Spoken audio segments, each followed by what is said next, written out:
Goeiedag, good day, fellow South Africans and citizens of the world.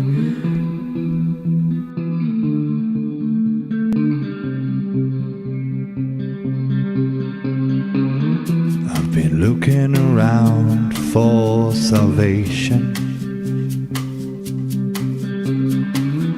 I've been looking around for the truth. All around me I see frustration, and I looked all over till I found you. I sit and listen to your stories, and you're telling me, please don't worry. There's a lot in this world you should know, and love in life is where you should go. If you're looking for somewhere to go,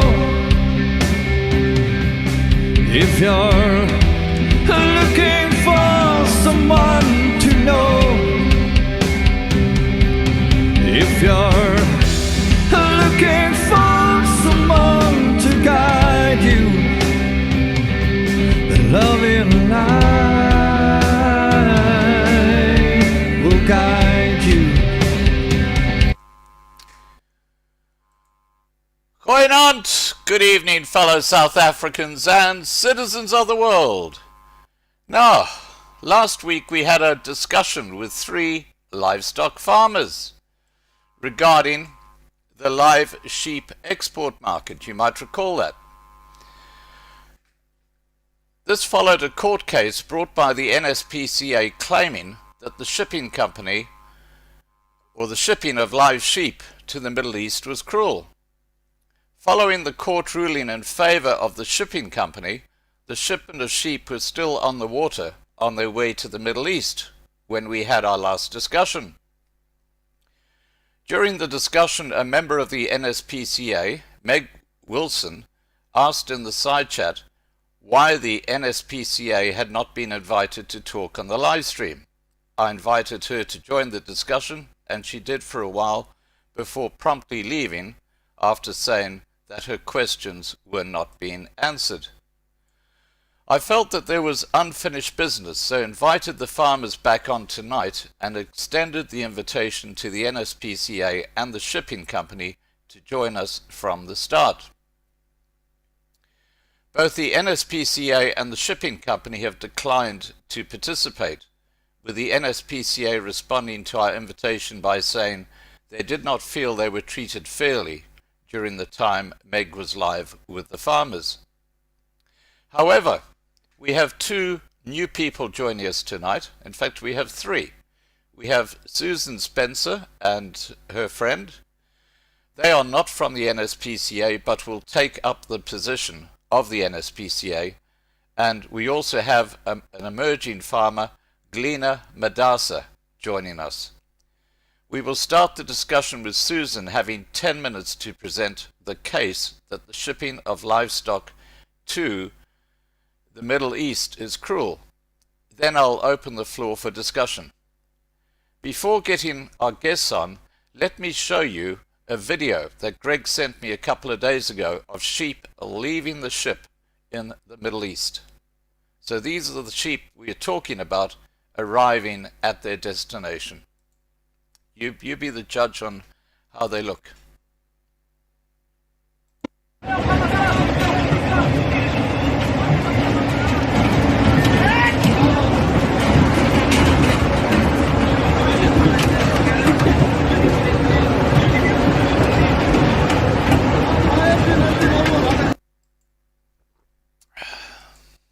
Okay.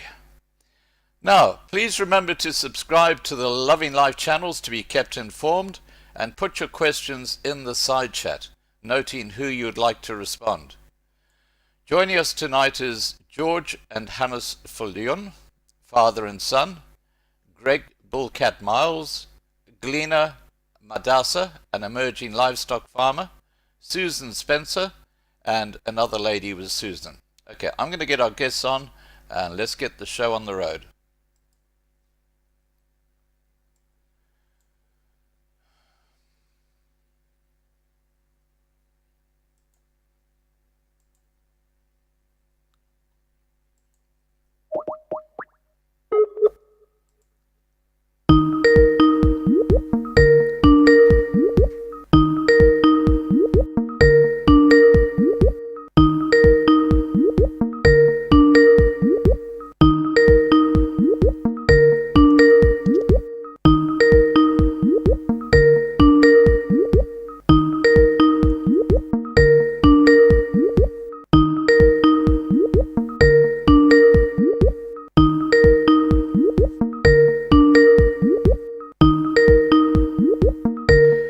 Sorry guys, just waiting for the answer.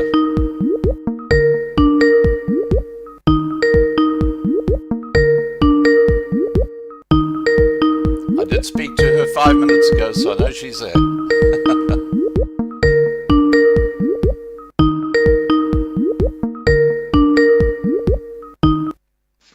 Hi Susan.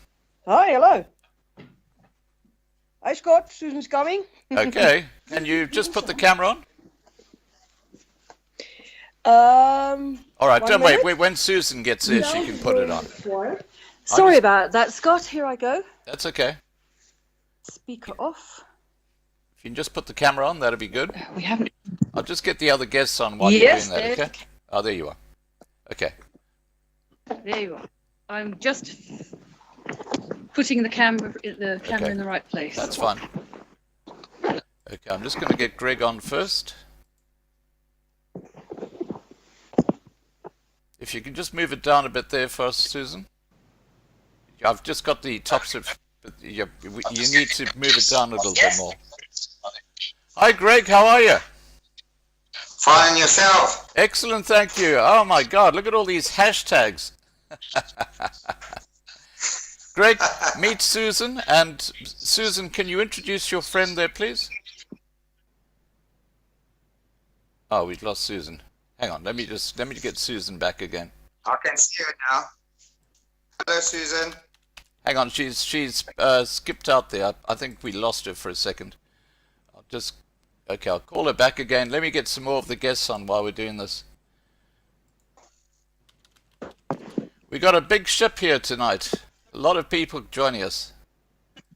Aha. All right. Sorry. I received a phone call. This is our first. We're not experienced with Skype, and I did say reject call, and we just disappeared. Okay. It went off. All right.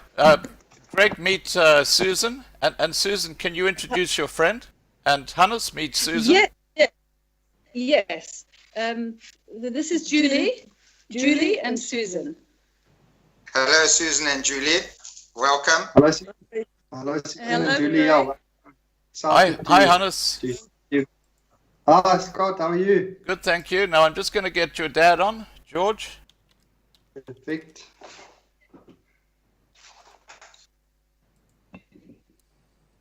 Okay. Now, guys, you realize, I think I've told you that I'm going to get Susan to talk for the first 10 minutes. She'll be putting her position forward. And I'm going to ask you respectfully not to say anything, just listen, because after Susan is finished, you will then have the opportunity to respond and discuss, okay? But if you interrupt, it's just going to become it's not going to work. I just need to get Gleaner on. He's the emerging farmer. Here we go. Okay. And then we've got everybody on, I think. I think that's everybody. It's a shame the NSPCA and the shipping company couldn't make it, but at least Susan will be able to give that perspective. Susan, can you move your camera down a bit? I can just see the bottom of your chin. That's better. There you go. And I couldn't see Judy at all. I'm sorry, it's a bit of a slippery surface here. That's okay. All right, I should have made a better arrangement. There you are. Is that all right? Okay, that's like that? perfect. Now we can see you. All right. Okay, I'm waiting There we for Lena to join us. I see he's online, but he hasn't joined us yet. Look, let's get started. Susan, you've got the floor for 10 minutes to present your argument in this discussion. All right, excellent. You'll have to bear with me. I would like to show a little bit of footage from my other phone, and I think that we should be able to see it all right. I'd like to say thank you, Scott, for doing a program on this, because we had not heard that the live animal trade had started in South Africa at all. So yours was the first time that we actually heard of it. Right. I am going to, please bear with me. It's only this, right. I'm going to switch our phone. There. Can you see the picture? Yes, right I can. there? Yep, I can see it perfectly. Here we go.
Okay. There we are. We saw that, yep. Now that's a very short little video on Animals Australia's website. Right. And the footage is only a small bit of footage that was actually taken by a whistleblower on one of these carrier live animal transport carriers over 5 trips, and it's the only time that any footage has ever been seen on conditions on the ships. Now, when I first heard your program last week, I looked on the internet and I found one of the first videos I found on the topic was from the Australian Livestock Association. And they had a rosy picture of clean sheep being transported, put onto the ship, clean sheep coming out.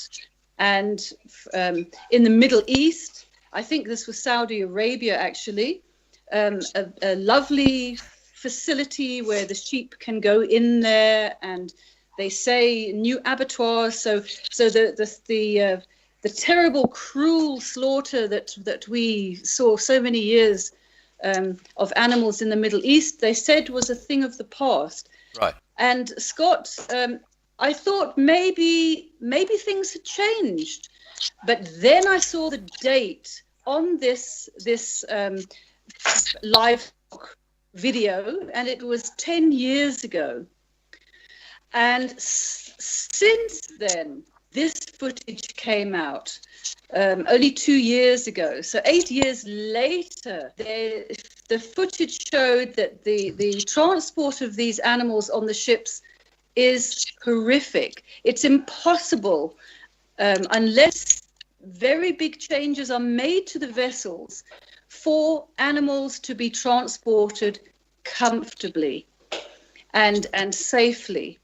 And I'll just give you a quick rundown of the problems with these ships that they cannot overcome. The first thing is that these vessels, including the El Masila, I think is the name. I've got it on my writing here. The vessel that was used the last time, and one of the previous times that they transported animals from South Africa. This one we looked at, Scott, is the third transport, the third shipment. The first one was October last year. The second one was in March this year. And then this latest one a couple of weeks ago. Now, the same ship that went last also takes livestock from Australia to the Middle East. And in July 2016, the same ship had a death of 3,100 sheep. It was in July, so the summertime in the Middle East. And as said, just under 3,100, 3,000 and something sheep died. And the problem with this vessel and other vessels like it are that they are very, very old. This one is 40 years old.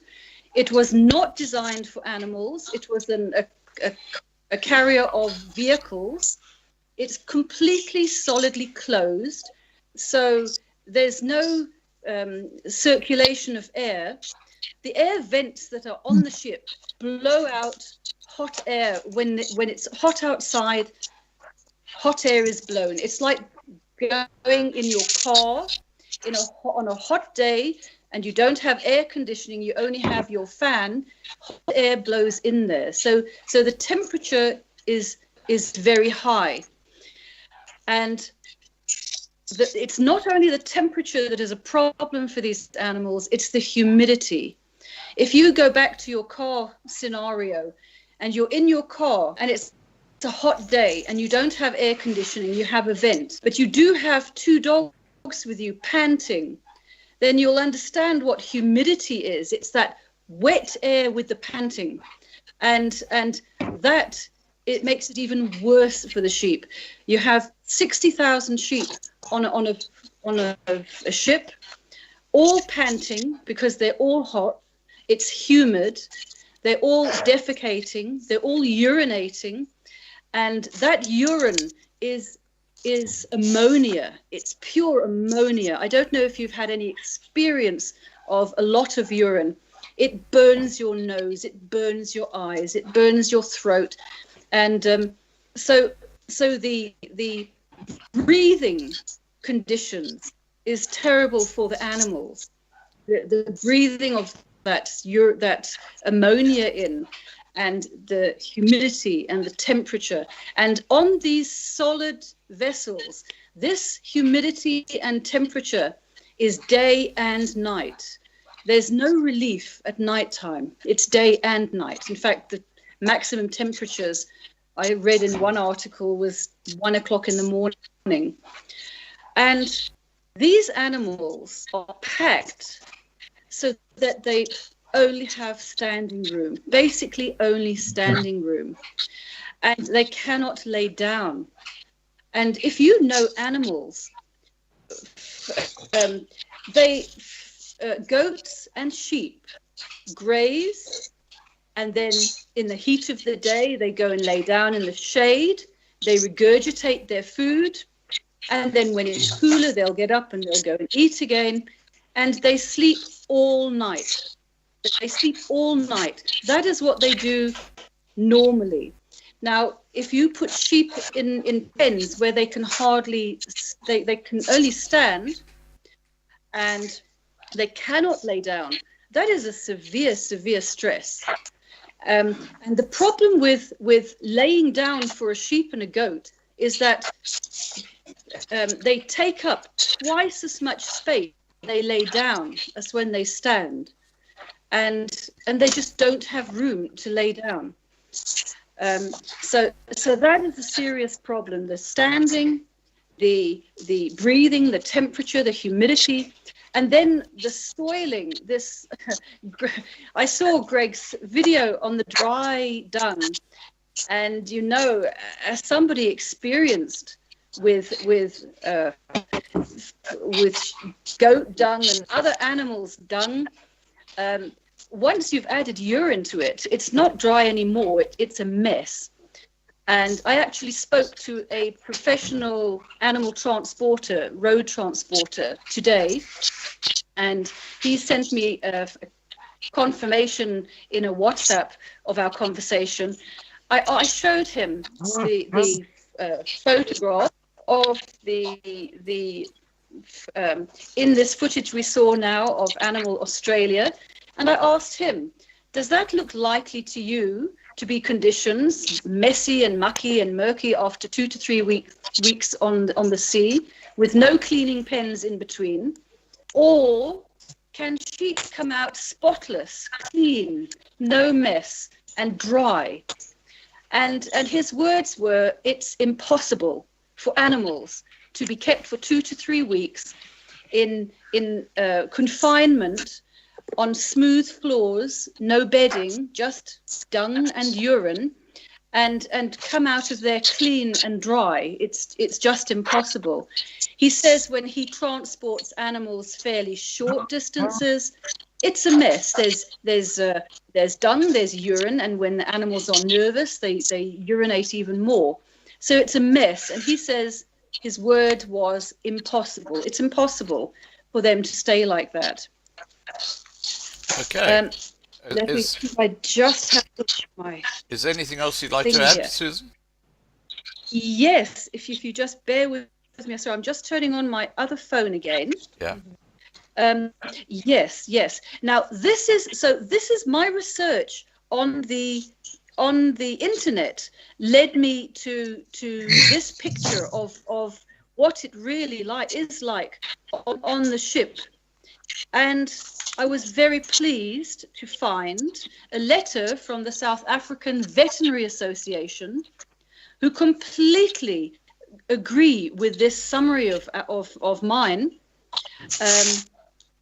And I have a letter written by them and signed by the president of the South African Veterinary Association, that they obviously condemn this trade because of the cruelty to animals, and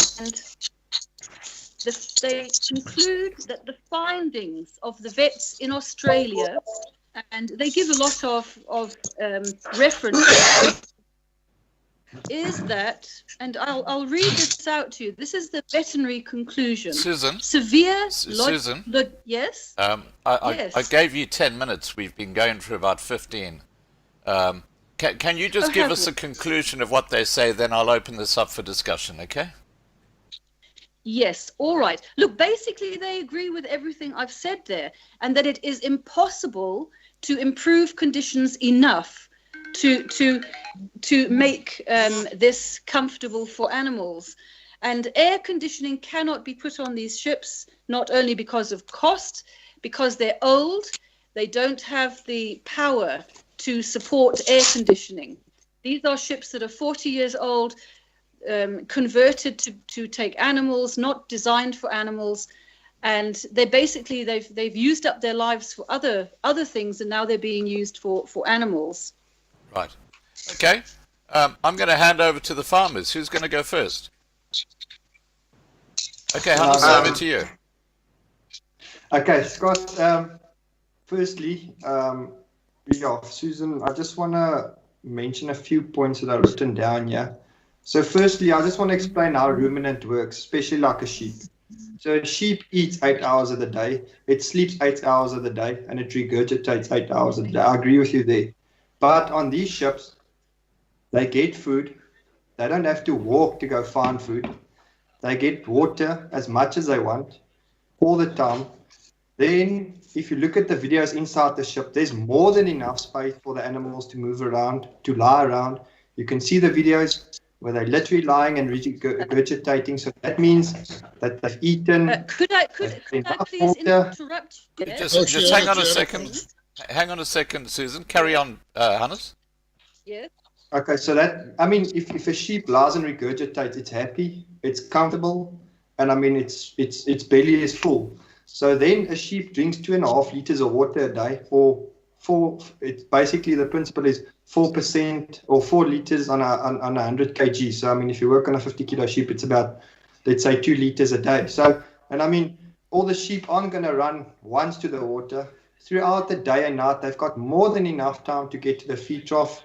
They've got more than enough time to drink water and food, eat food. So, I mean, and then the other thing is, what that was mentioned is temperature and humidity. Now, if a human can go sit in a sauna at 50 degrees with 100% humidity, a sheep's obviously going to survive at 40 degrees with 30 or 40% humidity. It's not going to affect him.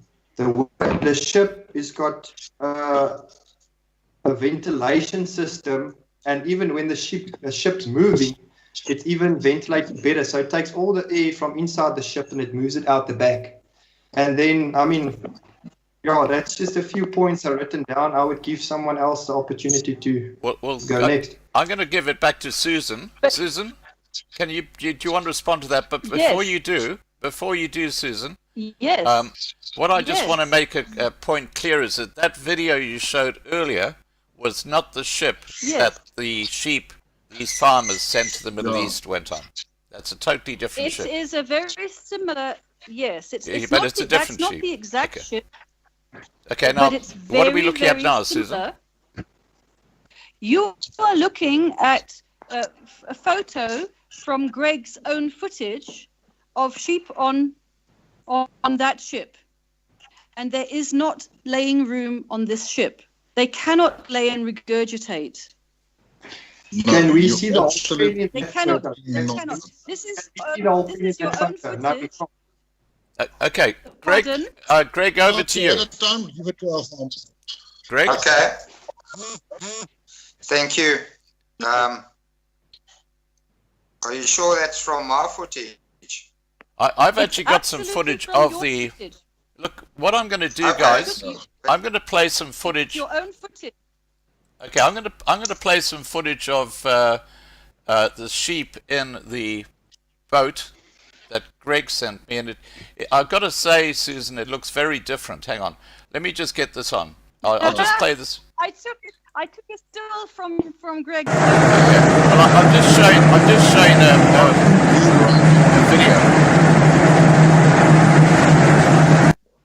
Okay, I've just played a very short video, which was from Greg of the sheep on the ship, and it looks very different to the photo that you've got. Okay, let me reply. Yeah, Greg, over to you. No, it's. Why don't I Okay. don't see your footage, Scott? Yeah, well, look, It's playing now. It's playing right now. Well, you just compare the green thing on the top. It's when there was somebody feeding the animals. Was one shot that I took, a still shot out of it, and then there was this one showing the green thing. well, Greg, is Okay, that the boat that your sheep went on, Greg? Looks like it. You see, what happens is, I'm not 100% sure how it works, but the guy did tell me certain parts of the ship are packed tightly when they've got to leave the harbor. It's got something to do with ballast, and Neil Rudy explained it to me that I think most of the sheep get packed near the back of the ship when they leave the harbor, and soon as they've left the harbor, then they allow water in and get the ballast, and then they distribute the load evenly on the ship. Can I respond to that? Please, go ahead, Susan. Thank you. Yes, I listened to the whistleblower who was interviewed by 60 Minutes Australia, and he says those sheep are not moved throughout the journey. The only time they ever move any sheep is when they're actually dying of heat. They open the gates to try to, so that the sheep go in between the pens, to try to give them, to space them out a little bit better, to try to save their lives. So I'm sorry, I don't believe that. They do not move sheep around once they've left. That's how they stay. They do. Let's compare apples with apples. You can't take old footage from the 1940s from Australian ships. We're now discussing the ship 2020. In 2020, and Neil Rudy told me, and he explained in a video, for ballast. You don't have to believe me if you don't want, but I've just explained it to you, and the sheep do get moved. Going back to your false statement that you've never seen footage of sheep on a ship, I posted live footage of sheep on the ship that I got from Talia when the ship was on its way to Port Elizabeth, and the waves were quite high, and as a result it couldn't leave the harbour. Scott, you've got that footage of the sheep lying down, lots of space, chewing their cuds. Yeah, I actually showed that footage before I got you guys on. But that's not on the way when they're on their way on their journey after they've been on the sea for a few days. And anyway, that video was. Pardon? I know that video was taken at sea. I know because I received it and I was told what time it was. So it was at sea. So yes. George, is there something you want to add? How long had they been? Scott, it's not worth talking to this woman because, you will never convince her. These people are just got their mindset on that we're cruel to sheep and whatever, so it's not worth talking to her. So I've got actually nothing to say to her. So. Okay, fair enough. Okay, sorry, Susan, back to you.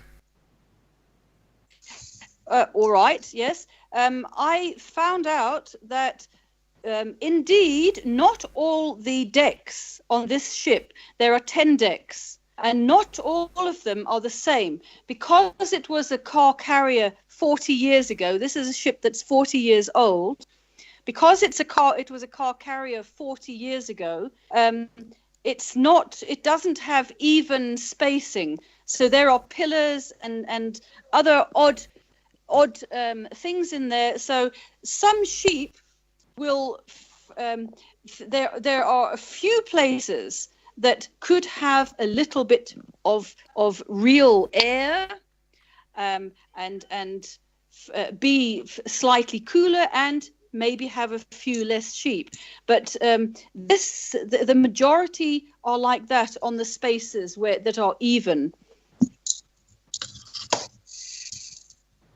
George? Lady, Scott, I just want to say, I've carted livestock on trucks myself. I don't know. How long have you been working with livestock, George? Sorry? How long have you been farming livestock?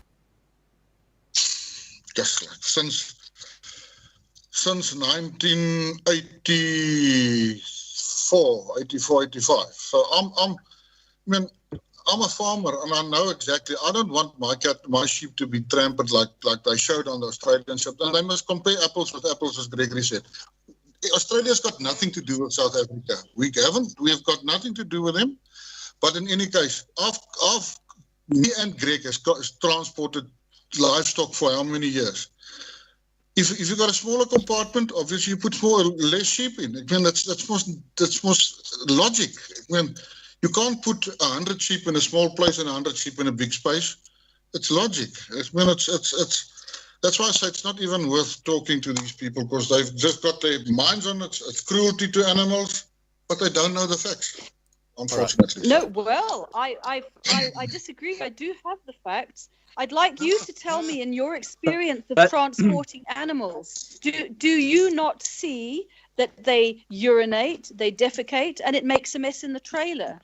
Are you telling me that, that there's no mess in the It trailer? does it. It does it. That's absolutely does it. But sheep. It doesn't. Are you there's- saying it does not? It does. It does. Listen properly. It does. Sorry. It does. Yeah. yes. Yeah. It does. It does. It does. I mean, everybody's got to go to the toilet. And everybody's got to do their thing. So yeah. Thank you. I guess Thank you. what So- Susan's saying, George, I guess what Susan's saying is that if you're stuck in a confined space for like 2 weeks or more than 2 weeks, I think it's about 2 weeks, and you know the poo and the urine is just sitting there on the ground and hasn't been moved for 2 weeks, it can't be very pleasant, I think, is what Sue's trying to say. Absolutely. Ammonia. Scott, But if you Scott, I'd listen, like to, Yeah, go ahead, Greg. I emailed you a picture. There was a new article from the Australian ships, and it was on the 16th of September 2020 by Shane Goodwin. And it's a story pushed to shorten Live X moratorium gathers steam. Now, I did send you that picture. There's a photo in the newspaper or online article, and all these sheep are lying in their dung, and you can clearly see the dung is dry and it's spacious. I don't know if you can find that photo. I sent it to you. Yeah, I'm not sure. I don't think I can at the moment, Greg. Okay, no But problem. I can always verify that later. Sure, thank you. So what's your point, Greg? Yes, obviously we. My point is, on the ships, you can't compare a ship to a truck. The ships are much more spacious. They've got more space. The dung dries out and forms a mat with all the air. There isn't ventilation on the trucks like there is on the ships. On the ships, I was on the ship. There's great airflow there, and that forms like a carpet of hard, or I won't say hard, but dung that's definitely not wet and messy, as this lady says, Susan. And that photo that I sent you, that was now published on the 16th of September, shows the sheep have got more than enough space on the ship, and that it is definitely not wet and slippery, and they've got lots of space. I guess what I'd like, the question I'd like to ask everybody is, we've got to compare apples with apples. Now, let me put it this way: we have an African taxi and we have a Rolls Royce. They're both cars, but they're very different. Now, if we're talking about ships taking sheep to the Middle East, two different ships would be very different from each other. So, unless you've actually got video footage from the ship that's taking the sheep from South Africa to the Middle East, it's very hard to make claims about what the situation is for the sheep. Susan, what's your thought about that? I'd like to say something. Yeah, go ahead, Julie. I have had goats for 20 years. And if you put an animal longer than that, if you put an animal on a solid thing, like a solid ship deck or a solid trailer or anything that's solid, and that animal urinates there, that liquid will be on the ground. If that animal poos and there's a little handful of moist dung that come out, that bit of dung is certainly not going to absorb that amount of urine on that floor. It cannot soak in like it soaks in on the ground. And anybody that works with animals, that's got an animal crawl, even on sand, if the animal starts standing close, and not even as close as what they're standing on that ship, and they stand under a roof, or for some reason they are confined to a space like that, even if it's bigger than that, then the urine will soak into the ground. It will become wet and muddy because there are too many animals there in that space for the urine to disappear like fairy dust. And the animals will be soaked in it, and they will not be able to breathe because the amount of ammonia that comes out of there affects your nose, affects your lungs, and it will make the animals sick. And that is a fact. There are people that throw kalk onto the dung when the animals are confined in rainy seasons, when they have to stand inside. They actually throw kalk to try and absorb that ammonia smell. And it starts off very fast, and it is very dangerous. And actually, I've spoken to people who know that before that ship left, before this ship left, there was already a problem with ammonia on that ship. This and was they were the already, October, that was October 2019. There was already too much ammonia on that ship, and that was the second and the third day that there was already a problem, and there were already lambs born on that ship. And if a lamb is in between that amount of animals, it will trample to death. If a goat has a baby, it goes 10 or 20 meters away from the others. It learns to know its mother, and it stays with its mother, and it will start drinking on its mother. If it's born in between those sheep, and there are 55,000 sheep, who the hell is going to dig those lambs out between that huge amount of sheep there? They will trample them to death, and there are pregnant ewes on that ship. So this is a cruel thing. These animals should not be transported on these ships. This thing must stop, and this thing must stop now. Yeah, if I'd like to, Scott, could I answer your question about the ships? Yeah.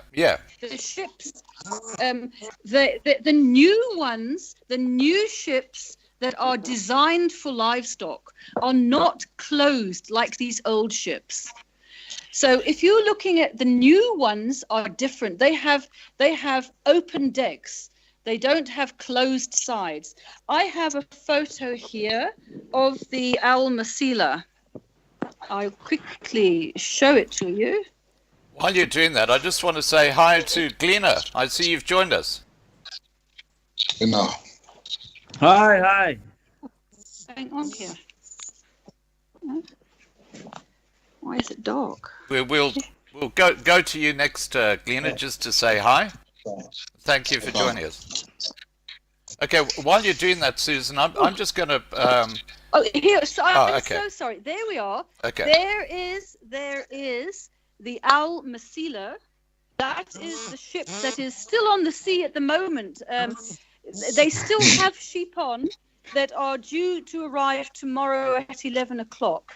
So not all the sheep are off of the ship yet. All right. So I don't know how many days they've been on. I keep hearing this 10 days, but it takes 3 to 4 days to load these sheep, just to load, and days to unload. What Julie was saying about the 2019 shipment was that, and I'm not sure, I think it was this vessel. I don't know if Greg can confirm. This vessel has been used twice. On day 4, the ammonia was so severe and the diarrhea that, and I think there was diarrhea on this one. I'm now a little bit mixed up, but if you can understand that this is not dry droppings we're talking about, the sheep had severe diarrhea because of problems with the different foods. So you have to also take into consideration diarrhea, which was a severe problem. And the ammonia was already, before they left to sea, they were still loading when the ammonia was unacceptable levels. So you have to understand that after 3 to 4 weeks, 2 to 3 weeks, that ammonia is going to be dreadful. It really, it builds up. The ammonia builds up, and there's no way that you can say that the animals are clean, and there is no bedding on this ship, no bedding whatsoever, bare floors. So there's nothing to help keep it dry. Scott, can I please say something? I have a photo of.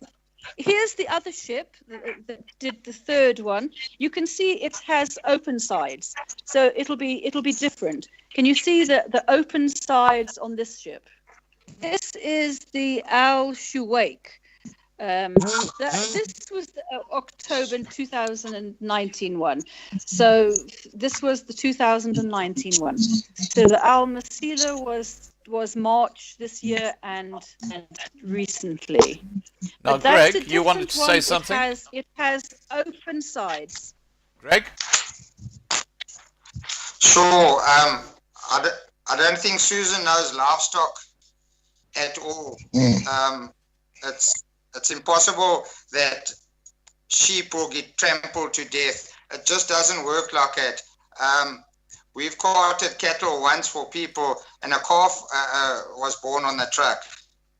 And when you move cattle into a crawl, all the big cows move in with the little calves. It's not like these Western movies where every cow tramples everything. That's hogwash. She doesn't have a clue what she's talking about. Okay, well, Excuse me, mister. I've had goats for 20 years. We have had goats. Yes, but you're And wrong. a chance, and I use Okay, my guys. goats every Okay, single guys. day. For many Just, years. You just, can't tell me that I don't know anything. okay, guys, just Well, cool some- down for a second. I just want to invite Gleena just to say hi. He's been listening very quietly in the background. Do you want to just say hi to everybody, Gleena? Hi everybody, I'm Gleena in the Eastern Cape. I farm in the up north that side in Elliot. I farm with sheep, I farm with cattle. I sleep with some of the goats and the sheep when they are lambing. Is there anything you'd like to add to what you've heard so far, Gleena? Actually, what I've heard so far is I think the debate at the moment is about the able to carry over a period of 10 days. We're talking about old technology and the latest technology. But I hear that Susan is against even the total transportation of sheep, irrespective of the technology that is being used lately to transport those sheep. Can you tell us what that technology is? I'm getting? Yes, what Because technology? my understanding is that the transportation of sheep is using the latest technology, and there's always continuous improvement to bring in better ways of allowing sheep to survive. But also, I don't understand that the sheep would carry pregnant ewes on that way when they are going for slaughter. Because my understanding is that Almawash in East London does not procure ewes. Greg? I'm talking May about I East London. respond? May I? Yeah, May I okay. Yeah, respond? let the ladies respond. Okay, carry on. Well, I'll respond to the last thing said, and that is there were lambs born on this ship before it left port. Which one? This last one, 2 weeks ago, the El Masila, there were lambs born on that ship. She's correct. There was a lamb or two born, but that was as a result of the SPCA complicating matters by holding back the sheep for 3 months, and a sheep's gestation is only 5 months. If your NSPCA inspectors were so good when they were walking past, why didn't you pick them out if they were pregnant? Greg, You're the one that Susan is not from the NSPCA. You sent them. You sent But Susan, them. And I'm but not from Susan, the SPCA. Susan, You're a grown-up Susan. person. You know those sheep are pregnant. You Susan. made the decision to send them. Susan, The SPCA didn't make the decision to send them. You're the one that make money out of this, and you don't care what happens to those animals as long as you get your money. So don't blame the SPCA. Grow up. Take your responsibility. You put pregnant animals on there, those babies will get trampled to death. There isn't space for babies there. And don't tell me that animals don't trade on babies. In those circumstances, they do. There are sheep on those ships that will not go and eat because the others are bullying them. I work with goats every single day. I've got 80 female goats. And when I feed them their grains, then I have to see that they don't bully each other, because they will bully each other. Even though they're fat and they're getting tons of food, they will bully each other. Those animals will not tolerate other ewes, lambs, walking under their feet or going near them. They will knock them and they will bump them. Because they are, We're talking about sheep here. We're talking about goats. They're in a space Okay. waiting to be born. And you guys took a decision to let those pregnant animals go. And now you want to say, oh, it's the SPCA's fault. Bull, man, up. Okay. Was insulting. Look, I think Gleena was I first. want to just say to her. Hang on, Gleena, George. I are just you want talking? Gleena to talk first. Gleena, you wanted to say something? Hello. Susan, if Yes, this ship yes. had pregnant sheep and they happened to land on the ship, the principle is the sheep that get collected and bought from us are never used that have taken a ram. That's number one. Number two, sheep stayed at the feedlot there. I don't know for how many months. And then a sheep would take over a period of 5 months. After 5 months, it will lamb. If it has taken a ram, where it was, because they buy ewes that have not taken rams at all, right? We sell them cows. Now, if they take a ram there, it means what will happen that it will get, when it's on the ship and they are all there in another environment, it will abort. Don't say they lamb, they abort. They will abort, right? Some animals will abort. Now, Some just hold animals will on. abort, but that's, you Now, can't say those now- animals abort. I've seen big grown-up, big lambs ready to be born that were born on there. Animals will abort in stress, but that is also a sign of cruelty to animals. If they are so stressed that they abort, that is cruel. And some person has decided to put those animals on that ship when they are pregnant. And now it's the SPCA's fault and his grandfather's fault. Okay. Now look, I'm going to hand over to George. George. Listen, yeah, I just want to say to this lady, can you hear me? I can hear you. Can you hear me? Yeah. This lady she farmed with goats. She never farmed with sheep. So goats is totally different to what sheep is done. A goat fights. A goat hit each other with the horns. A sheep doesn't do that, lady. I'm sorry to say it. Yeah, and you farm goats to make what with? Don't you make money with goats? You just farm with the goats to farm with them. No, Make money. I don't make money with them. No, I don't make money with everything in my life, because money is not my main priority in life. And I have Where do you live? The best pet I ever had was a sheep, and I did have sheep. Bullshit, man. You can't tell me that a massive animal like that is not going to tread on the land. You cannot tell me that, because we've seen footage where sheep have trodden on lambs, and the lambs are laying dead there in that mud of the urine and the dung. The little kids lay dead there. There are horrifying things that happen, and this is not right. John, One animal this suffers is unacceptable. Julie, you've said quite a lot. Let the guys have a moment.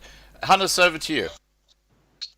Okay, Scott, so first thing, I went and did some research. Chicken farming, mortality, 4.4%. Pig farming in sows, 10%. The average is about 10 to 15%. Cows, 5.9%. The minimum for sheep in a feedlot is 3%. Our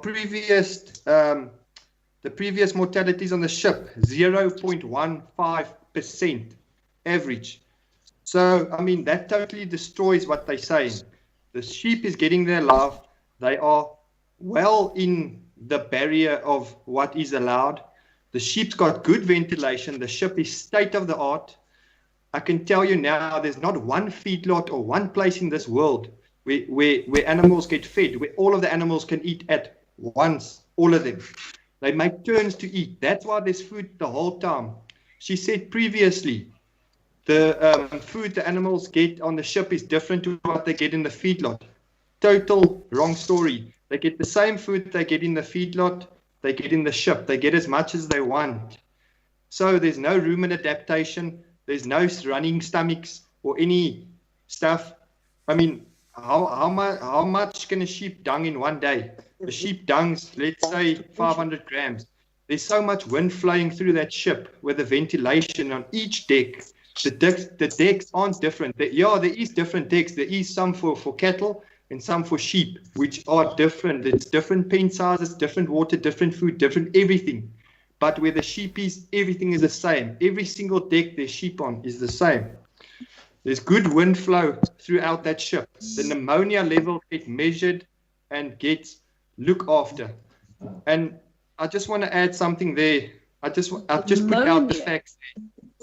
Yeah, the ammonia levels get measured. So I just want to put out something there to that lady who says she doesn't make money from her goat. You must remember one thing. We live on these farms. We run these farms.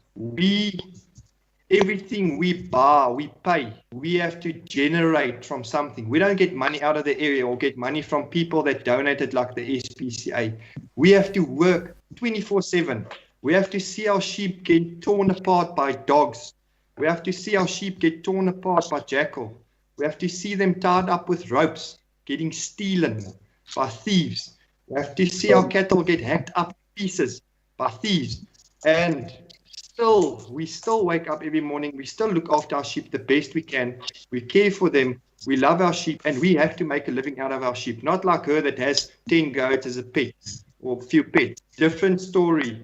We farm for a living, and I just want to put it out there. Thanks a lot for the uninterrupted little time frame there, Scott. Okay, no problems. And Greg, someone in the side chat raised a comment here. They said, is there drainage in these areas where the sheep sit? Is there like a drainage so the urine goes away? I'm not 100% sure on that, but if you can bring up that picture I asked earlier where you can see that the dung forms a dry mat, it's almost like a carpet, and it's comfortable. Can you put the picture in front of your computer camera? Yeah, let me just try. Carry on. I'll try. We'll get back to you when you're ready. Okay. Okay, here we go. Okay. Can you see that? Yes, I can. That's on the ship, is it? That's off of a... Yes. It looks like mud. Dry mud. It looks like mud. It's not mud, it's dry. You can see if it was mud, all the sheep would be smeared. No, but it looks dry. It looks like caked dry mud. Yeah, dry mud. And you can see they're not packed out. This was published off of an Australian news article this month. Okay. Now, are you suggesting that that's the way the sheep are on the boat that your sheep went up to the Middle East on? It's not the same boat. Very similar. It's not the same ship.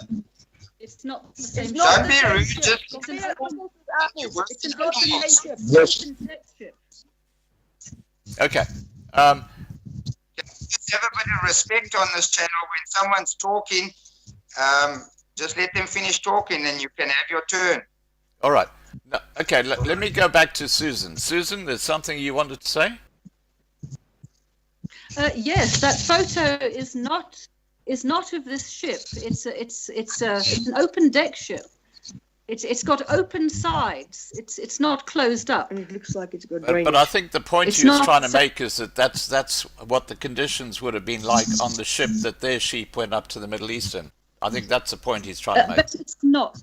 It's not. Can I please give a description? If you have a closed room and you have sheep or goats urinating and defecating in that closed room, it's going to be wet. If there are enough animals there, it's going to be wet. There's no sun to dry it. There's no wind to dry it.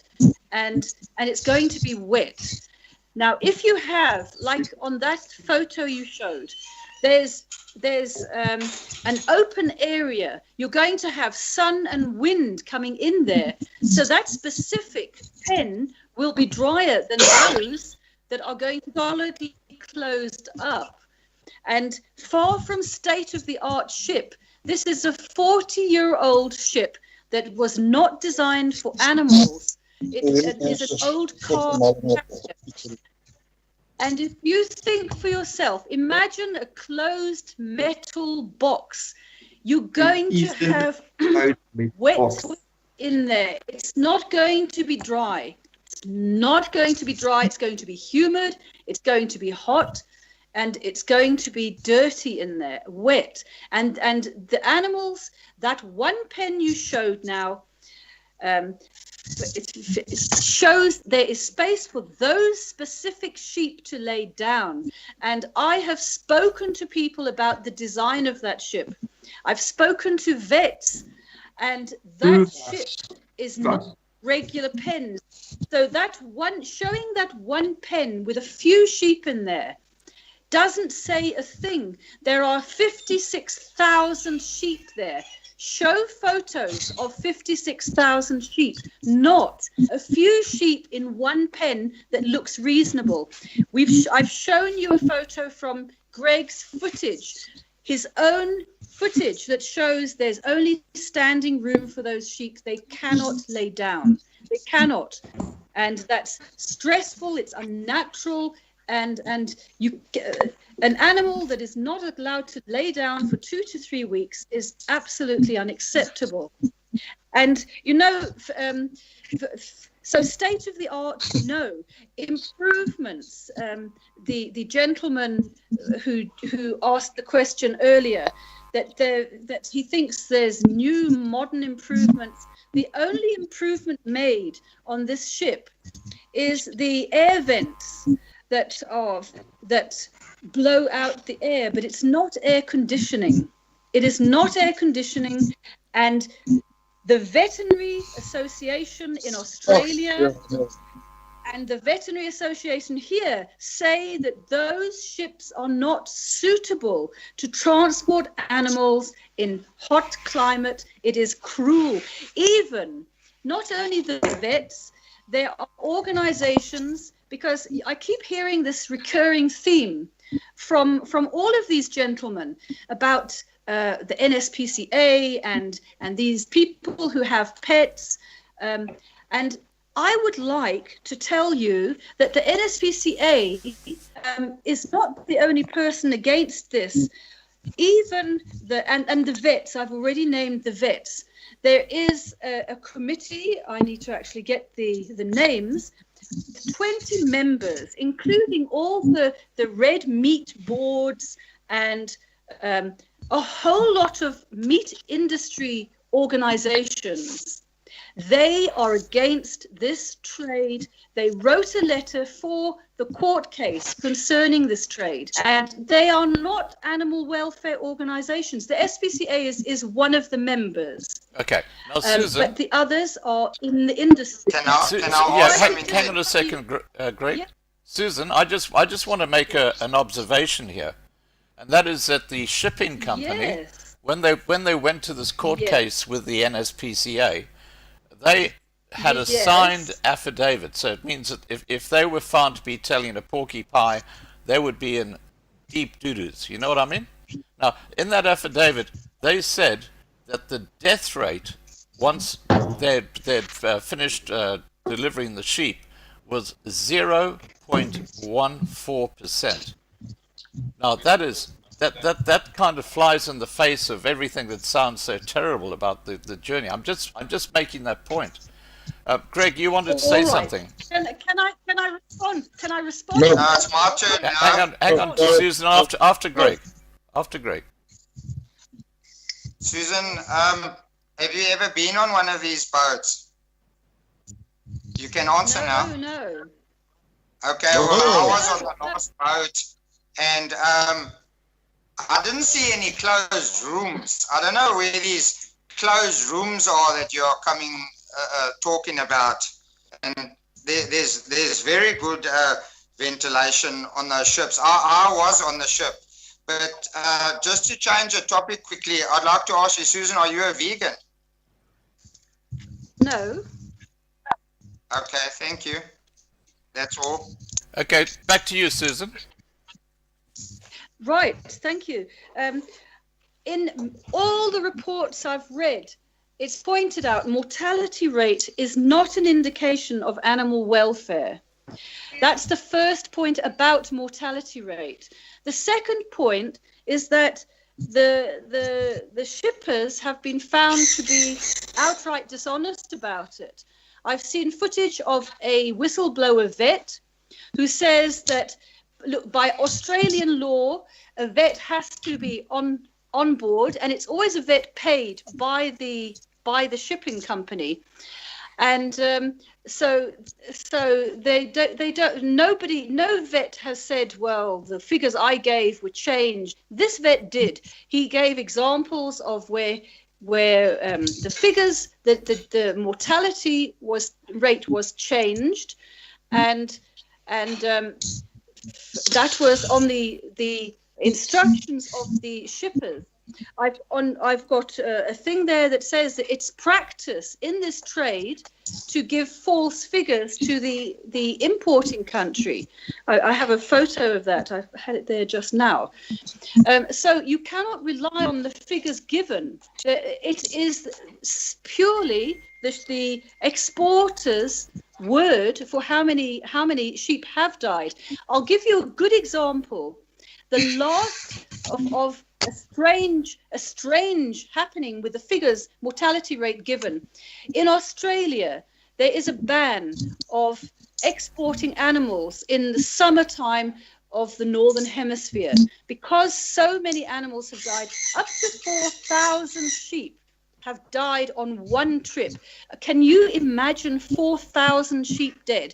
I mean, it's hard to imagine so many dead animals. And because it's so often in July and August in the summer, they've actually banned travel from June up to September, round about those figures. I have the exact figures on the phone, but I don't want to. It's not necessary. Right. Bring the facts. They had if you can just hang on there. One ship was given an exception. They left in June. They left Australia for the Middle East, but instead of 60,000 or whatever, they only had 33,000 sheep, so they had very much fewer sheep. When you have much fewer sheep, then the air circulation is better, the conditions are better for those sheep. They can all lay down. It seems they made a loss on that journey because they had only 33,000. But they said that they only lost 28 sheep. And they were extremely glad because usually it's in the hundreds. But the strange anomaly is that 155 sheep went missing from the manifold. So, I mean, either it was an alien abduction or they jumped overboard or whatever. So these figures are you cannot rely on these figures. Well, can I just say something first, George? I just want to say what someone has said in the side chat, and it's a relevant comment. Wolfie has said, the SPCA kills thousands of animals instead of bothering finding them homes.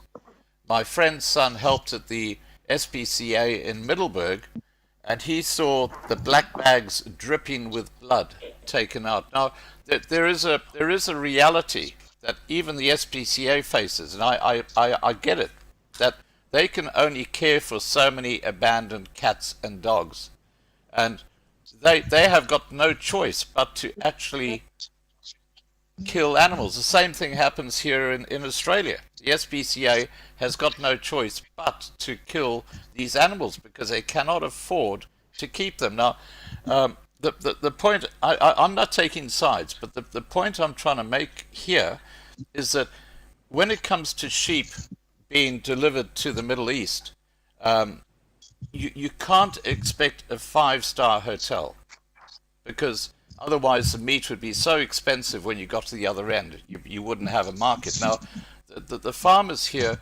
they are trying to make a living, and a 0.14% death rate to me seems incredibly good. Now, you're suggesting they might have fabricated those figures. Maybe they have. But you see, the problem is we don't have information like, do they have a drainage system on the floors? If they have a drainage system on the floors on those ships, then obviously the urine would be washed away. It would disappear, so it wouldn't be a problem. So we got some areas that we don't really have the facts. Now, George, you were wanting to say something. I want to say something.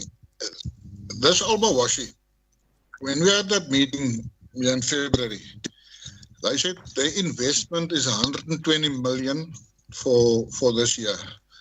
Now, I want to ask this clever ladies here, do they think that people that invest 120 million in a business, anyone, doesn't matter who, anyone, will lie on figures? Surely they will be caught out somewhere. Somewhere they'll be caught out.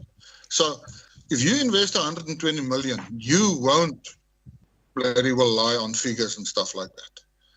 And yeah, that's what I want to ask them. If they got an answer. I don't know. It's talking about the drainage. I'm not sure, but I was never on the ship. So yeah, we'll find out about that. Can I quickly add something there? I just got information. Scott, is it fine? Yep, go ahead. Okay, so a guy just let me know, one of the Almawashi guys, okay, the ventilation, they've got big ventilation, so it's not like a closed room like stated earlier by Susan. It's the air flows from the front of the ship to the back, and it removes all the gases. And I mean, you could see the turbines in Greg's videos that he added on Facebook, and then they add stardust to the floor to absorb urine. So that's also a fact that we just got now, and that helps to absorb the urine and creates a smooth or a dry bed. Now, the other thing is that adds stardust. Now, the other thing they just said is that the ship, they can't wash the ship while the ship is there, because what's going to happen is obviously it's going to be slippery and smooth. So like any feedlot, like any dairy or whatever, they leave the dung and the urine there. The stardust will absorb it, so it creates a dry bed for the animals, which is healthy for the animals. And then only after the voyage, they'll clean the ship and disinfect the whole ship. So I think the answer for what's happening on the floor, if we can, the stuff can sort of run away, they add stardust basically to absorb the urine. So that sort of sorts out the problem that there's no wet dung, and with the ventilation obviously dries it out. And yeah, I mean, these ships fall under IOE regulations, and if it doesn't meet the regulations, it can't go out. And I just want to say to these ladies, speak the facts, bring the facts to us, bring the facts. Don't talk about Australia and this and that and that. Bring the facts, bring them to us. There's an independent Australian vet on the ship at the whole voyage that's on the ship, basically, that's going to give a report at the end of the day. There is 7 vets at the loading of the ship. There's no way that suddenly now you found a vet that says this is wrong and this is wrong. Bring me the facts. Show me where they say that they saw, or bring the facts, talk the facts, bring the facts to us, because we've got the facts here on white and black. We've got nothing to lie about. We've got nothing to hide. We're sitting here with the facts, and we know our side is right, and we're not scared to take anyone on because we know our side is right. Thanks. Okay, George, was there I'd something you like wanted to to say add? something. Yeah, okay, No. Go ahead, Greg. Okay, these ladies are saying Almawashi are dishonest. Well, Susan, did you watch our previous talk? I saw Well, it the was end. clearly Meg from the SPCA was caught lying. They posted on their Facebook page that the ship is missing. Just a second, And, Susan. No. Just a second. Please Just- interrupt here because Susan, let Scott, Greg see, speak. This is, the SPCA has nothing to do with this, and I stopped watching your live show because it was such a nonsense, a nasty bickering from Greg about lying and WhatsApps and or I don't know, websites or something. Look. Meg is not here. The SPCA Susan, here. let's go back to Greg. talk about Okay, go ahead, Greg. Greg. Okay. Well, I'm just trying to compare. They're saying Almawashi is lying. I'm telling you the SPCA is lying. They post on their Facebook page that the ship's gone missing. Almawashi won't communicate. Meantime, we had proof. So the SPCA were caught out lying. That's all I'd like to say. I don't think, have you got proof of Almawashi lying? Please, if you have, supply the documents. Thank you. Okay, back to you, Susan. I have a lot of documents that Show them. Show us. I will. If I, Show us, please. I will have documents here that that show that what is claimed by Ilias, and by the way, the dishonesty,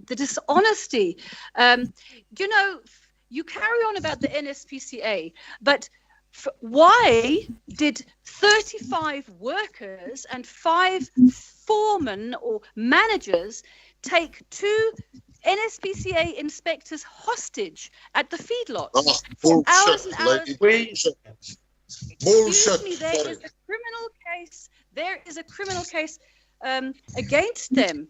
It took that manager, that Ilyas Ali or whatever his name is. They had to phone him, and he had to tell his men to leave, to let them go. There is a criminal case pending. Okay, but Susan, let's get back to our debate here. Let's get back to the conditions on the boat. I think that's really what we should be talking about. Scott, let's talk about this honesty thing. Greg,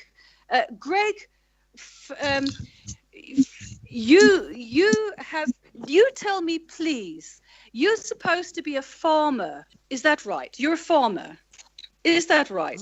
Not supposed to be. I am. You are. Okay. Now, have you Correct. sold sheep? Your sheep? Yes. But now, could you explain to me, why did they allow you on the ship to take footage? Because I got permission. But why did they give you permission? For what reason? Because he's an independent person. nobody is allowed to take Because footage. there's so much bullshit going around. We've got to give footage of what's really happening, not these old photos from the sheep in 1940 drowning in shit and all the old footage you are showing. But I put current footage. we're talking and I about put 2 years. Ship. We were talking about footage taken 2 years ago. You keep saying 40 years ago. 2 years ago, footage 2 years ago. What I played was filmed 2 years ago. Your Was it a ship Almawashi is 40 years old. Was it a Almawashi ship? 2 years Could ago, have we weren't been. I've importing read a sheep lot from of South things. Africa. I'm correct. Well, But guys, if look, you could- Greg? I just I'd want like to interrupt for a I'd like second. to carry on with. Yes. Guys, Susan, I just want to interrupt for a second here. Yes. I see both sides of the argument. I can understand where both sides are coming from. I think the overriding point here is that 0.14% death rate, because that is incredibly low. It's just a shame And that we don't have a member of Al-Mawashi here to actually give us factual information on things like drainage and stuff like that. What Hannes has just told us is very interesting. Scott, I can say something about drainage. Would you Yeah. like to hear something that I heard today about drainage? Yeah, go ahead. Yes, in one of Hearsay. in one of the ships. No, no, no. This is somebody who does see the ship. That If you that heard if something it's in from Maroon- someone, it's hearsay. Carry on. That's a fact. Greg, hang on. Carry on, Listen. Susan. Listen, yes, urine and feces was dripping from decks onto the decks below, into the food, onto the sheep, everywhere. So there was stuff leaking through, and this is on the South African ships, and this is from somebody who was on that ship and saw it for themselves. And I would like to ask Greg, because he is, I would like to know why he is in such a privileged position to go onto that ship, and why he goes and protests outside of the court. I heard today that he actually protests. He takes his workers, and when there were court dates, protest outside. So he's an activist. He's not just a farmer. He's an activist. He's an activist. And then nothing wrong with it. But Okay, you want Susan, to call people who, Susan, let who are Greg answer the activists question. about animals. Susan, let Greg Pardon? answer the question. Greg? Yes. Yes, why I'm are a you so privileged? Because Pardon? I'm a sheep farmer and I'm putting the truth out there. Do you know how many farm workers I've got? Where would I have taken workers to East London? I was in East London, and it was just pre-COVID, and my daughter's studying in Pretoria, and she told me she's flying home, and so I had free time, so I went to the court, and it's my right to fight for farmers, to show people what utter hogwash these SPCA and animal rights people are talking, and you people just don't enjoy the truth going out there. Good videos and not all the bad stuff that you put out the whole time. All right, Greg, I'd like to ask you, if you say that that the exporters are not lying about conditions on their ships, why do they not allow footage to be taken on those voyages? The Australian minister suggested CCTV cameras to relay information. They're cheap, they don't cost much. Why do they not show footage of the sheep on that journey? If they have nothing to hide, why do they not put it on those ships? Why? Why don't you I don't work on the ships, you'll have to ask them. Why? You seem Scott, to know a lot about it. Yeah, go ahead, George. She said in a previous statement that those floors of closed up, and then there's no urine, no dung can drain there. Now all of a sudden the urine and dung is dripping down on the bottom decks. I mean, where does she get now effects from? We're talking about two different ships here. One is the one that has opened. We got nothing to do with another ship. We're talking about this ship now. This ship that left now, beginning of September. Why are we only talking? There are three ships. Three shipments. You said this ship. Nothing that urine and the dung lies on the floors. It can't go anywhere. Yes. Now you see dripping down onto the food on the bottom decks. Now, how does that now work? All of a sudden, the things have changed to people. Very easily. If you have a pack of dung that's wet, it will the moisture will drip through to the bottom. It's very easy to understand. Even if the floors are solid. That's what you said. I don't know if they have cracks or whatever, but we have two ships here. We have two ships. I'm not sure which one is which one. Which one was leaking? You see, that's the problem. That's the problem. Without the shipping agent here, we don't know which ship we're talking about, so it becomes really hearsay and irrelevant. That is the problem. Yeah. Exactly. But I do have to say, guys, that Susan has got a point. I totally agree with her point.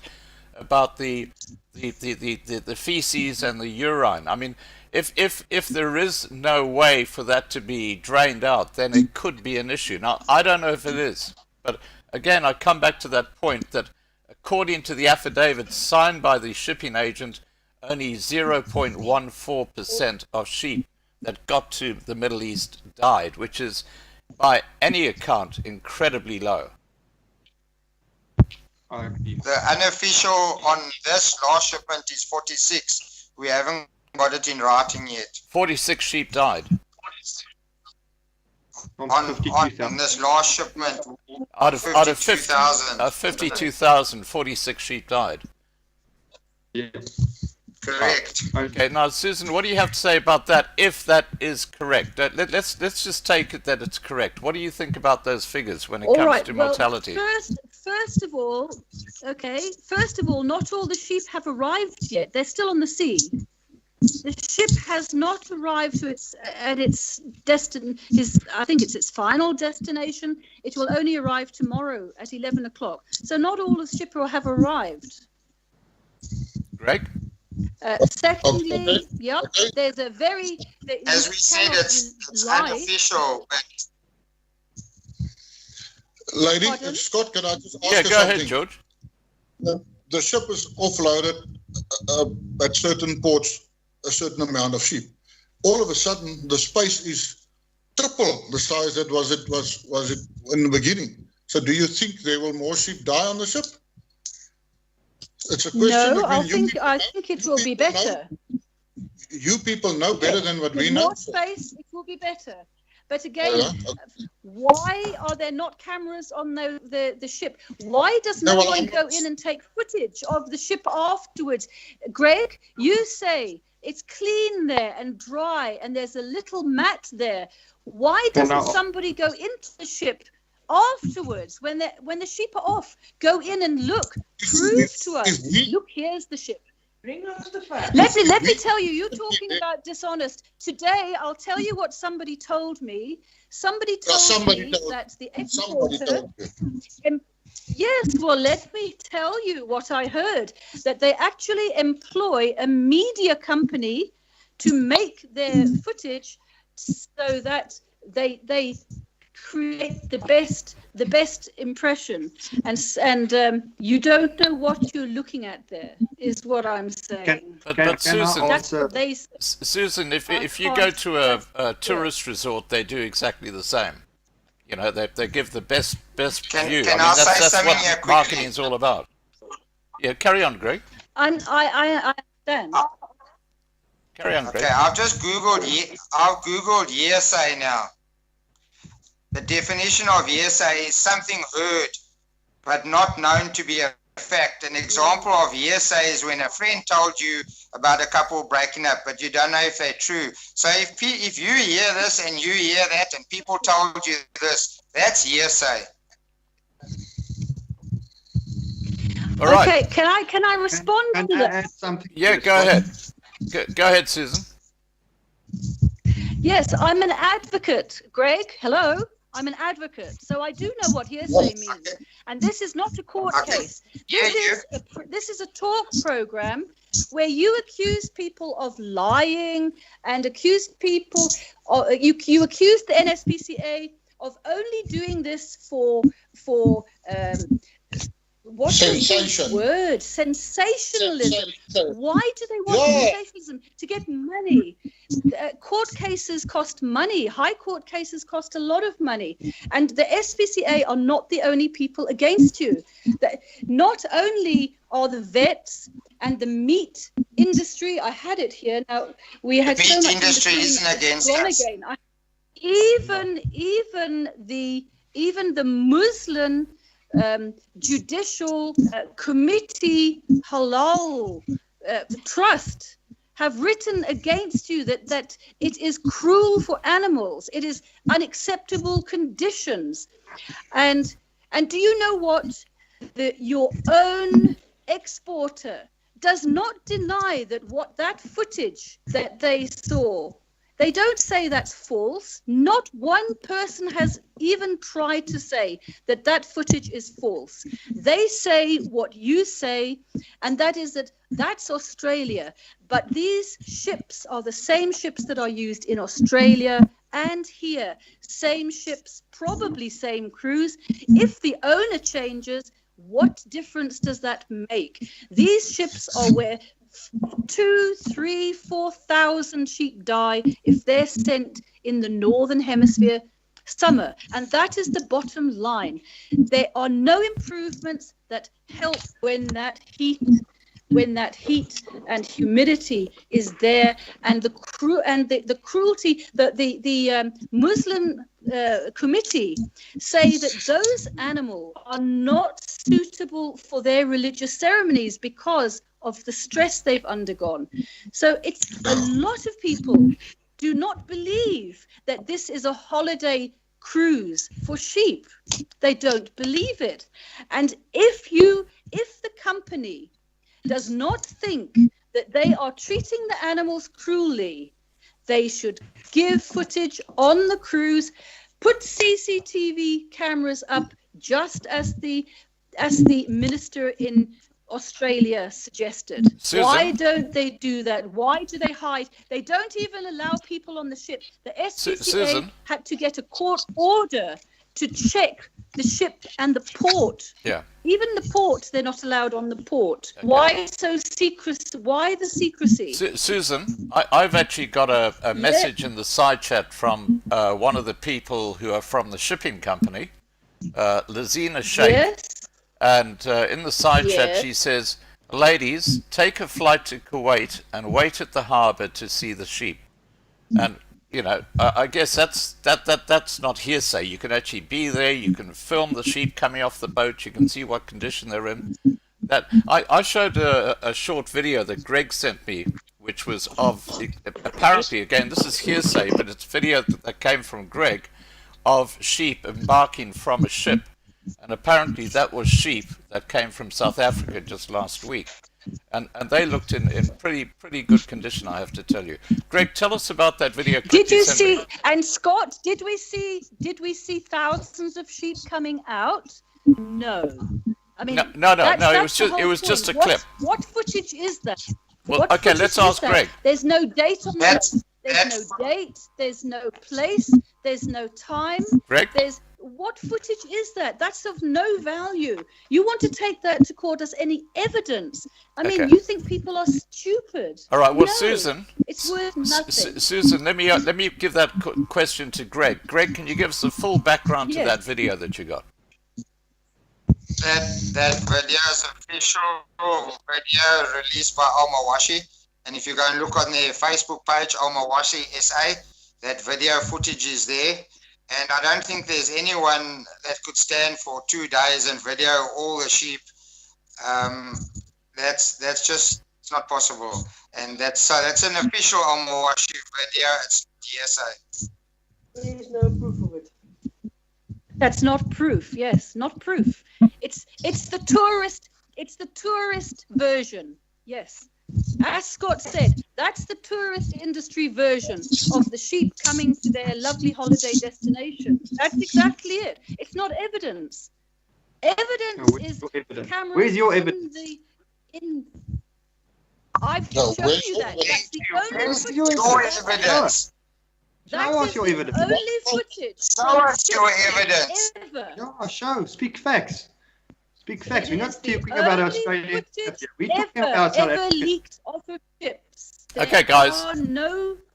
There's no other footage. Okay, That's the only footage ever to have leaked. All right. Ever. Can I have the floor for a second, guys? Can I have the floor for a second, please? Okay. Now, look, I've given you all a lot of time to put your points of view. What I'm getting from this is that there's obviously a concern by the NSPCA about what happens on the ship.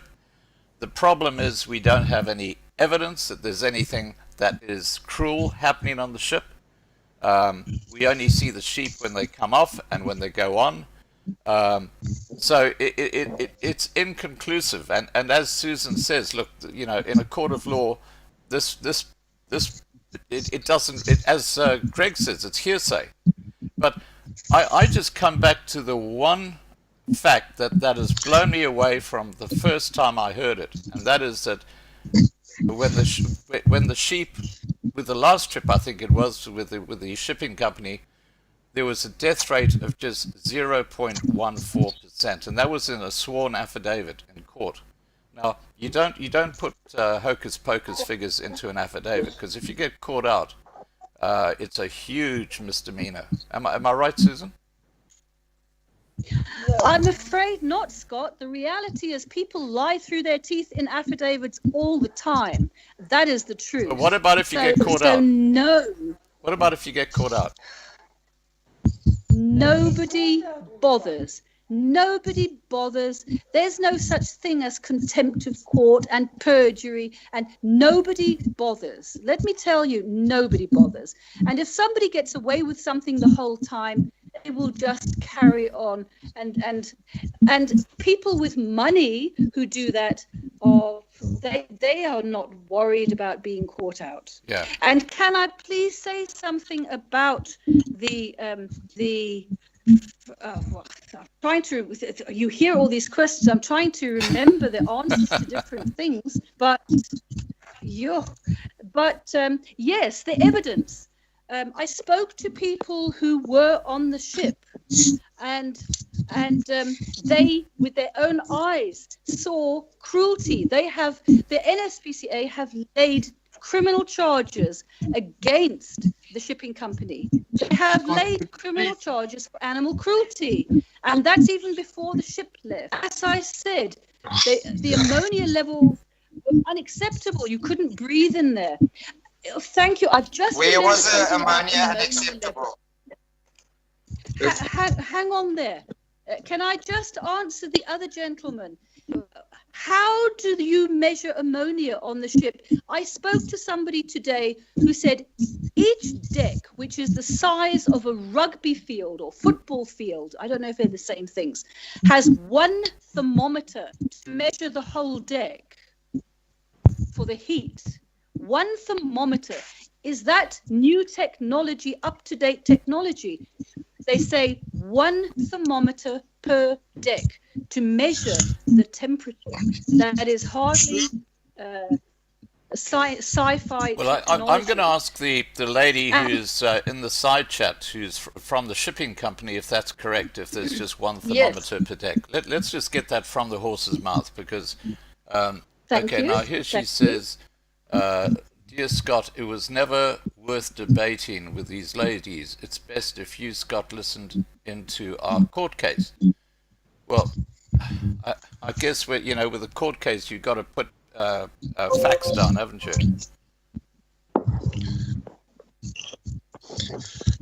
All right, guys. Look, we've all had does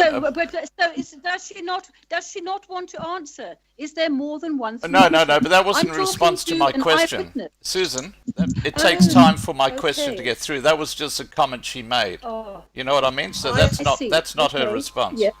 Okay.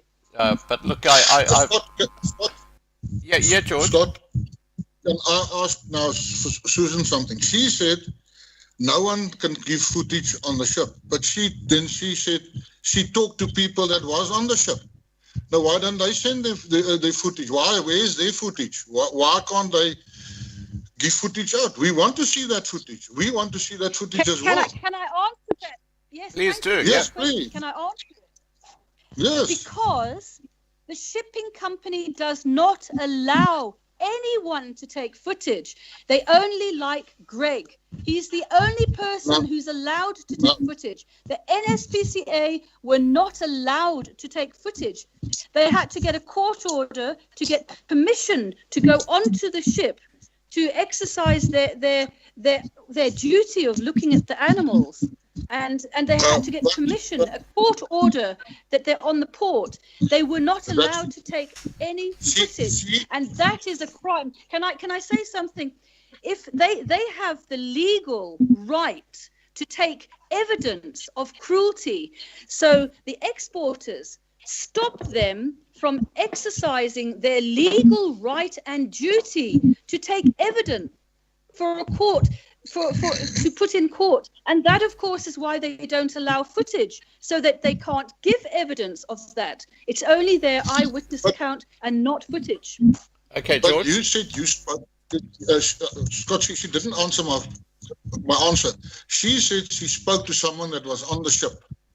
Why didn't they get footage? Why didn't that woman be, or that person be, A whistleblower. what you call it, the whistleblower, take footage there?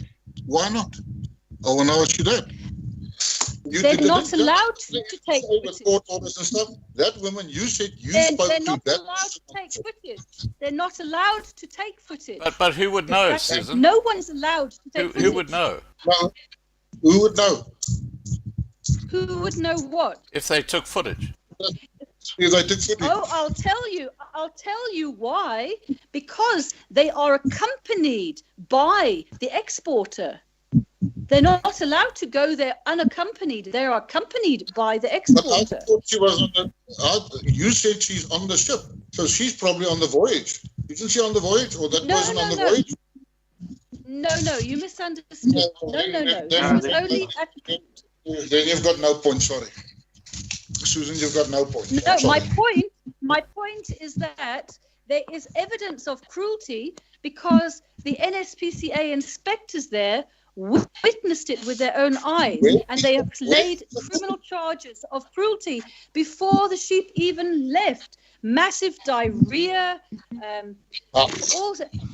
Okay, guys, look. Levels that they couldn't breathe. Susan. You were saying there's no evidence of cruelty. Susan. We have eyewitnesses of cruelty.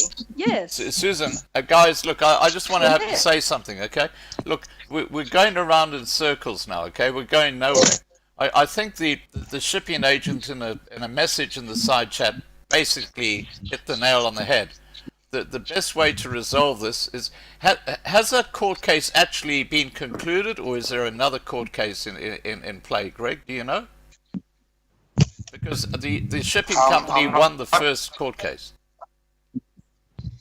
I'm not sure where we stand with the second one, but I just wanted to reply, ask Susan, if there was so much cruelty in the loading of the 3 or 4 days, and there were NSPCA inspectors there the whole day, was it impossible for any of them to get video footage of the cruelty? I was there for 2 hours, and all I saw was, I didn't see any cruelty. So how come nobody's got footage of the cruelty, but they keep crying foul? Can I answer that? Yeah, please go ahead, Susan. Greg, they are not, Listening. they were not allowed to take footage at the port. They had hostile people who were breathing down their necks. They were kept hostage at the feedlots, and it's a criminal case that they started. You can say it's made up, but there's a Susan, I criminal just case. want to respond. Susan, your facts are incorrect. There was an NSPCA lady busy videoing a sheep that she was trying to make drink, or she had a bottle of water and she was trying to get the sheep to drink, and she was busy videoing in that. So how does she get that right if you say they were hostile and they weren't allowed to video? Answer that, please. Well, I'm not aware of that. I'm telling you what I was told, and that they could not take footage inside the ship, and they were treated with hostility. Right. Okay, guys, look, I'm going to wrap up this discussion because, we've given everybody...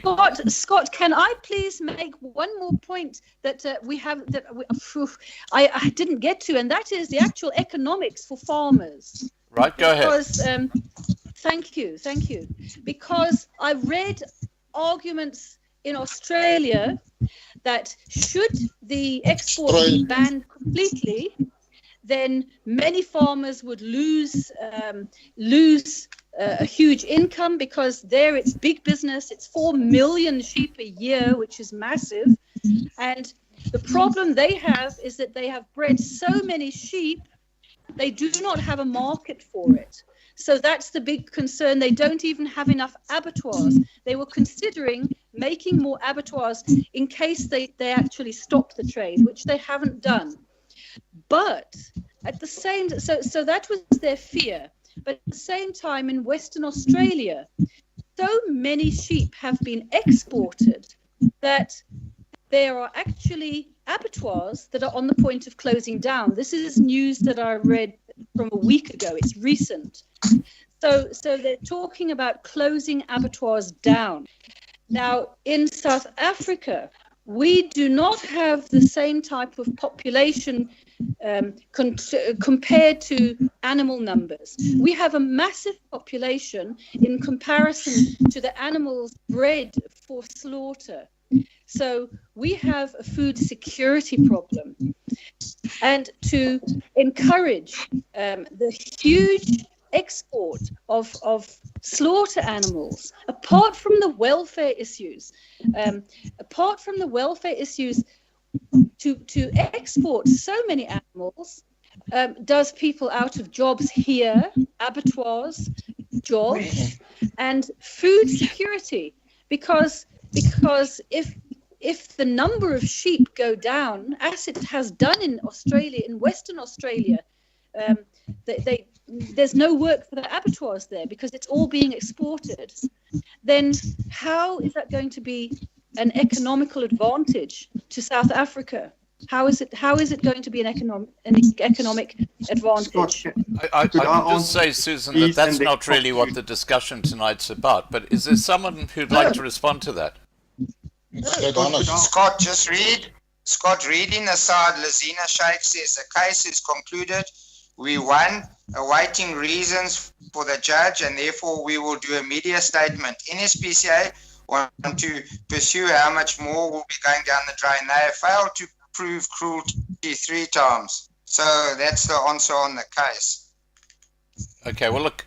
And Susan, I'm very confused. She said there's the sheep numbers are going down in Australia and the sheep numbers are going up. She seems like very confused. Okay, well, look, guys, let's not get personal. I really appreciate everybody for coming on, and Susan, I guess you must feel like you came into it like a mugging because you had so many people talking against you, and I appreciate you coming in to put the case, seeing that the NSPCA would not be here, and I think that's been very valuable because at least we've had the chance to debate what the issues are. And I think that's what the value of this entire discussion is. And I think it's very positive for the farmers too, because we now know what the two sides of the story are. So I think everybody here has been a winner, and I thank you all for participating. I'm just going to go to the side chat now and say thanks to the moderators for looking after the side chat. I guess it's been pretty busy out there. I haven't had a chance to really look at it. Because I've been trying to control what's going on the live stream. I'm going to give you each the floor for a moment just to have a closing statement. And seeing that you're on, Greg, maybe you'd like to start.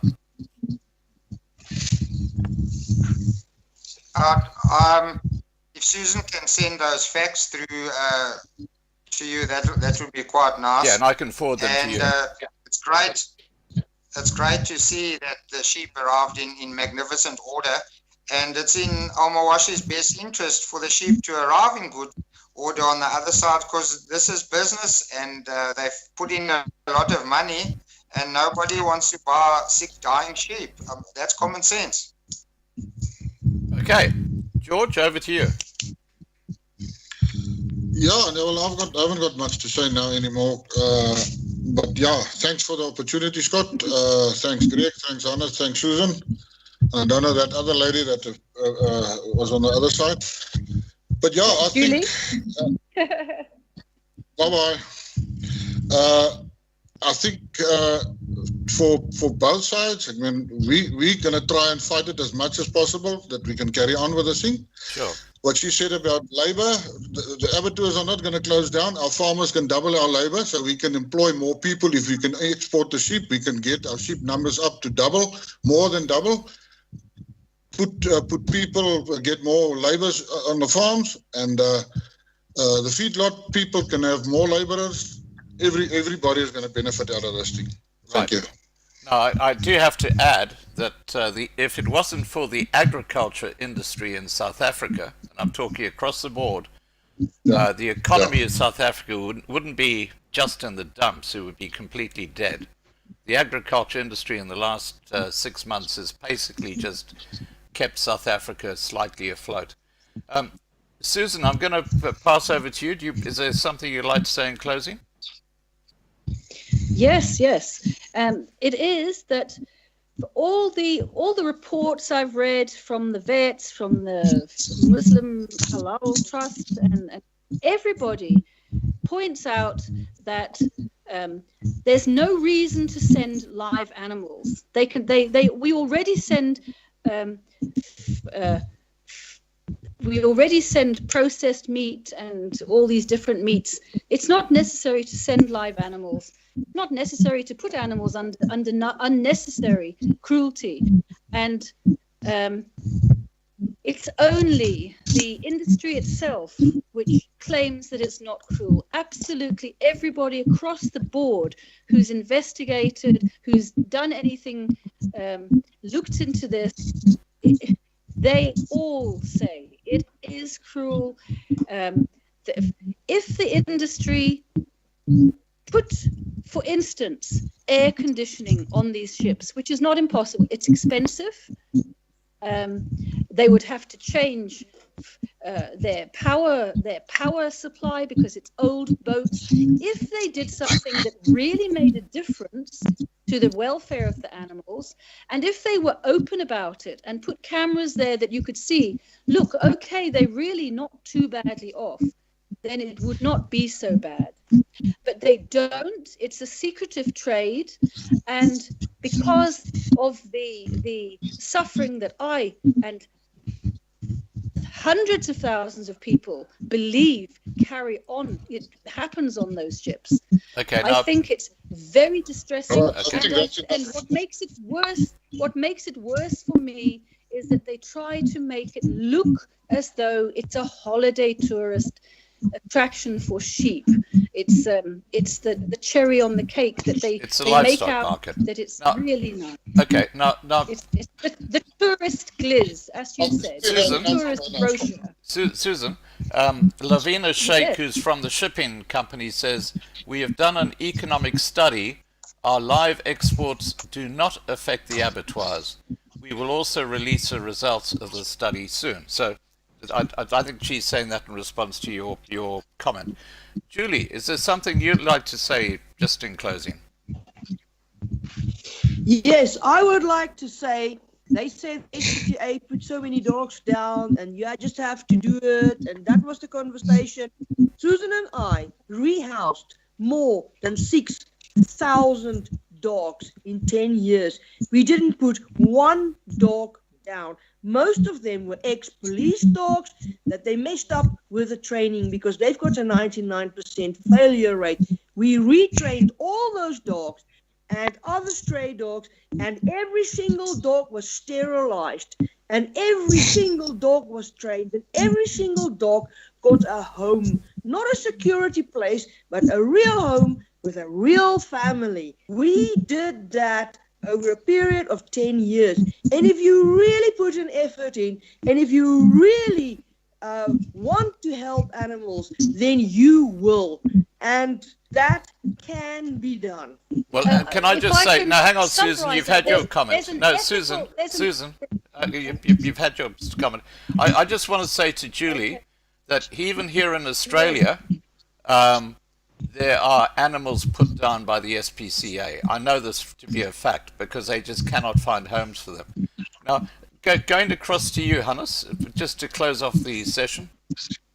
Scott, just firstly, thanks for everyone participating here. I think for the farmers, I think you did a great job just to give the farmers and the exporters a voice out there. I think, through everything, we were sort of pushed back and we didn't really have a voice. So first, I want to thank you for the opportunity. And then, to the ladies, I would like to sort of bring facts forward. I mean, I can send you my email, and then you can sort of bring the facts forward, because I would like to see the facts, because actions speak louder than words, eh? And then Scott, just a quick one, basic economics. If you take, it's simple. If it pays, it stays. So if you can keep sheep and you get a good income from your sheep, you're going to expand your sheep. You're going to keep more sheep. You're going to buy more feed for your sheep. You're going to employ more people to look after your sheep. The feedlot, if they can get this thing going, I mean, they're going to buy a lot more feed from farmers. Use it all over the country. They buy sheep all over the country. So for all the suffering farmers that's been fighting 10, 15 terrible long years of drought, it's going to be the best thing ever for them to happen. And I believe, I mean, we've got the facts, and you can go sort of decide for yourself out there. But I know for a fact that Almawashi won't create this cruel and bad circumstances that people say that is. It's absolutely not true. And I want to ask those people, open your eyes, see the bigger picture, because we are the farmers, we are the guys looking at the stuff on the ground. We're not going to allow our sheep to get mistreated and mishandled out there. We're looking after our sheep, we love our sheep, and I'm going to end on that. Thanks a lot, Scott. Thanks for everyone for participating tonight. And I think the farmer said a good positive message out there. Great. All right. Look, I just want to thank our guests tonight. I see Gleaner has left us, but I think he was just listening more than participating. I just want to thank Hannes, who you can see on the screen now, Greg, and George for joining us and representing the livestock industry.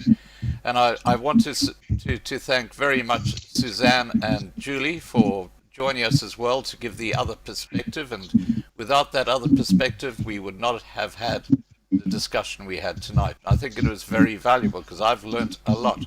And I really appreciate all your input, Susan. It's been fantastic. And you too, Julie. Thank you. It's been a very interesting live stream, and I think it's answered a lot of questions for a lot of people. It's a pity that the shipping agency didn't join us, because I think they could have answered some questions which we couldn't really get our heads around. But it is what it is. All right, guys, with that, I'm going to wind up this live stream. I hope you've enjoyed it as much as I have. We now understand... Scott, can I interrupt you, please? Because Greg has asked me for information. Yeah. I'm not sure what information he's talking about. Greg? I have a lot of information. Do they want all of it, or what? It will be nice. We'll send Scott of the information that you can. I can't remember, you spoke quite a lot. Maybe the other guys can help me on Hannes. They